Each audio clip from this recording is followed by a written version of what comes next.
Hello mga minahal kong kaibigan followers, good evening. Sana nasa magandang kalagayan kayo. Nandito naman ako mangungulit sa inyo.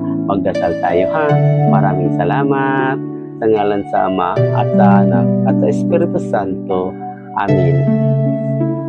Ama ng makapangyarihan sa lahat, huwag mo kaming pababayaan sa araw at gabi, sa mga oras at mga minuto dahil sa aming hanap buhay. Ang mga gawain namin sa bawat isa, hindi namin alam kung kakayanin ba namin. Kaya nga, Panginoon, bigyan mo po kaming lahat ng malakas at matibay ng katawan para makayanin namin ang mga gawain.